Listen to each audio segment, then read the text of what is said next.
Welcome back.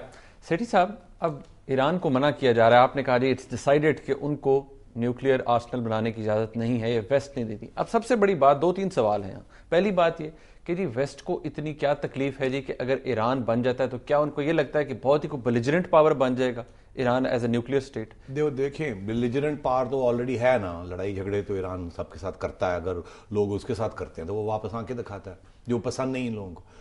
बात यह है कि वेस्ट के हैं डबल स्टैंडर्ड्स।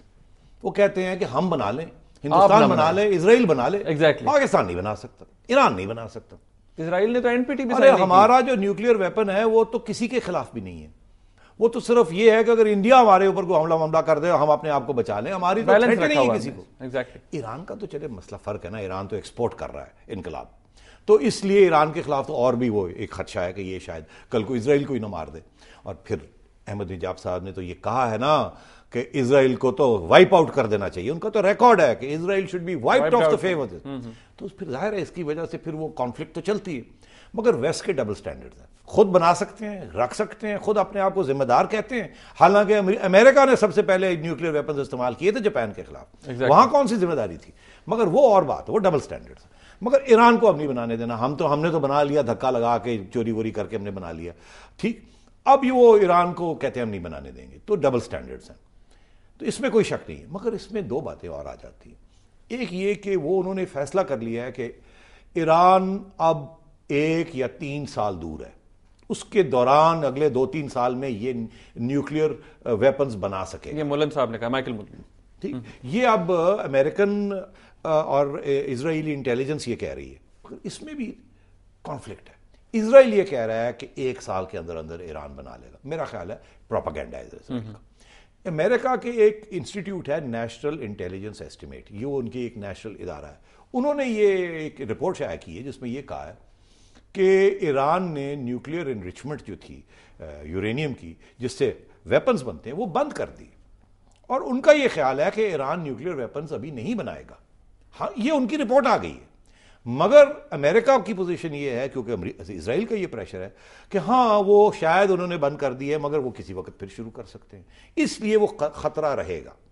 तो इजराइल चाहता है कि या ईरान को मना लिया जाए कि भाई आप ये बंद कर दें, और पीसफुल यूज इंस्पेक्शंस के साथ वो जो एक ऑफर आ रही है कि वो उसकी जो हमें भी आई थी कि आप अपना न्यूक्लियर प्रोग्राम बंद कर दें, हम आपको सब कुछ देने के लिए तैयार हैं। साहब, 21 अनअनाउंस्ड इंस्पेक्शंस हो चुकी हैं वहां पर, आप भी जानते हैं बड़ी अच्छी तरह। एक में भी कोई ऐसी कंक्लूसिव रिपोर्ट नहीं आई कि मगर Iran is close to it. 21 inspections तो हो गई, मगर बरादरी साहब जो हैं, वो जो आईएए वाले हैं, चीफ हैं, उन्होंने क्या बयान दिया? उन्होंने कहा जब फाइनल बात आई यूएन सिक्योरिटी काउंसिल के पास, तो उन्होंने जाके बयान दे दिया कि हम गारंटी नहीं कर सकते कि इजराइल ये कि ईरान ये बना नहीं रहा है। ठीक, पहली बात क्लियर ही बात। और दूसरी बात, उन्होंने एक और शोशा छोड़ दिया जिसकी वजह से ये सारा काम खराब हो गया, और मैं समझता हूं उनके ऊपर प्रेशर था। उन्होंने कहा कि हमने एक चीज ढूंढ ली है, 18 साल से इजराइल एक फैसिलिटी छुपा के रखे हुए, हमें भी पता नहीं चला, और वहां ये लोग सारा ये काम कर रहे हैं, और इजराइल और ईरान और ईरान ने डिनाई नहीं किया। तो अब दो बातें होगी ना। एक तो ये कि आईईए वाले कहते हैं कि हमें पूरी इंस्पेक्शन नहीं करने दी, एक चीज ढूंढ ली उन्होंने जो कि उन्होंने नहीं दिखाई, और दूसरा ये वो कहते हैं अगर ऐसी चीज है तो फिर ये इसका मतलब है कुछ हो रहा है। तो ये सारा मसला बन गया है। ये अब ब्लैक एंड व्हाइट नहीं रहा कि बना रहा है या नहीं बना रहा, और ईरान ने ये कह दिया है कि ये हमारा हक बनता है कि हम बनाएं।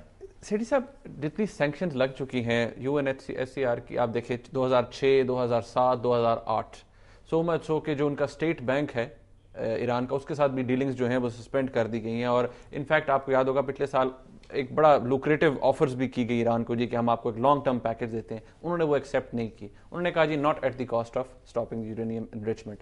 आप ये बताइए कि अगर कोई इस तरह का अटैक होता है अमेरिका की तरफ से, बाइडेन साहब कहते हैं, उनके जो बयान आते हैं वो काफी कंफ्यूजिंग है। President Obama is very clear on that, he is like कि जी हम डिप्लोमेटिकली इसे हल करना चाहते हैं। देखिए ना, यहाँ भी तो प्रॉब्लम्स आ रहे हैं ना। इजराइल की पोजीशन एक है, ओबामा ने एक पोजीशन ली हुई, और बाइडेन जो उनका वाइस प्रेसिडेंट है उसको कहा हुआ है कि वो दरमियान में रहे। Exactly. और जो बोल्टन साहब हैं जो कि पिछली एडमिनिस्ट्रेशन के यूएन रिप्रेजेंटेटिव थे, वो एक और भी बहुत अग्रेसिव बात कर रहे हैं। बोल्टन साहब तो ये कह रहे हैं कि इजराइल सच कहता है, ईरान गलत कहता है, चलो कर दो, मेरी बात हो गई है, मुझे पता है सऊदीज जो है वो आपको कुछ नहीं कहेंगे, आप अपने जहाज या मिसाइल सऊदी टेरिटरी के ऊपर से ले जाएं और जाके कर दें, और सऊदीज जो है शोरवोर डालेंगे मगर कुछ नहीं होगा। और मुझे आंख उन्होंने मार दी। मगर अमेरिका और सऊदीज ने जाहिर है कहा सवाल ही पैदा नहीं होता, हमने तो ऐसी कोई बात ही नहीं की, ना ही हम करने देंगे। सैयदी साहब ऐसा हुआ होगा, हो सकता है टेंडेंसीज है ये बात मैं आपको पहले दो बातें और कर लूं, फिर मैं इसका भी जवाब देता हूं कि ये मुसलमान ममालिक भी जो है ना, जो स्पेशली सुन्नी ममालिक हैं, जो ये सुन्नी शिया कॉन्फ्लिक्ट इंटरनेशनल रिलेशंस में भी है। आपके जवाब का मुख्तसर सवाल का जवाब यह है कि एक वक्त था, आपको याद होगा, जब सऊदी अरेबिया ने और अमेरिका ने सद्दाम हुसैन को पैसे $25 बिलियन बिल्कुल दिए कि ईरान के ऊपर हमला करो और ईरान को खत्म कर और ये शिया सुन्नी कॉन्फ्लिक्ट थी। Exactly. उसके बाद सेक्टेरियन कॉन्फ्लिक्ट थी और सऊदी अरेबिया और अमेरिका की साइड ले रहा था और सद्दाम हुसैन के साथ मिलकर इन्होंने ईरान के ऊपर हमला किया था।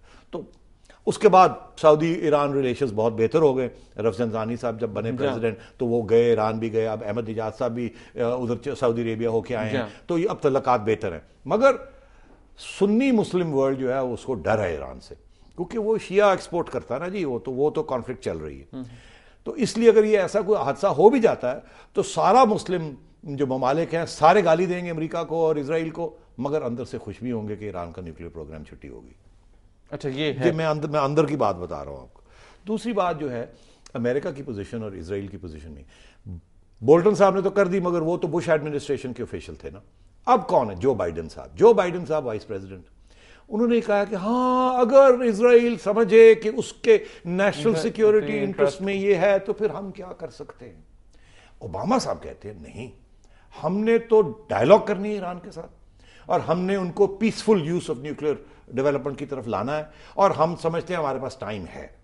और सार्कोजी साहब ने भी, फ्रांस के जो सदर हैं, उनकी भी यही कोशिश है कि पहले ईरान के साथ बातचीत की जाए, उनको टेबल पे लाया जाए और साथ साथ धमकियां भी दी जाएं। अब धमकियां किस किस्म की हैं? एक धमकी तो सैंक्शंस की हैं, ऑलरेडी सैंक्शंस लगे हैं, मगर वो कह रहे हैं इससे ज्यादा सैंक्शंस लगे। हिलरी क्लिंटन भी कहा है ज्यादा सैंक्शन, हिलरी क्लिंटन भी ये कह रही है, ओबामा भी ये कह रहा है, सार्कोजी भी ये कह रहा है कि आप बात करें नहीं तो सैंक्शंस लगाएंगे। ये तो हो गई आपकी नॉन वॉर ऑप्शन। इजराइल कह रहा है कि नहीं हम तो वॉर करेंगे, और ये इस किस्म की लीक्स हो रही हैं।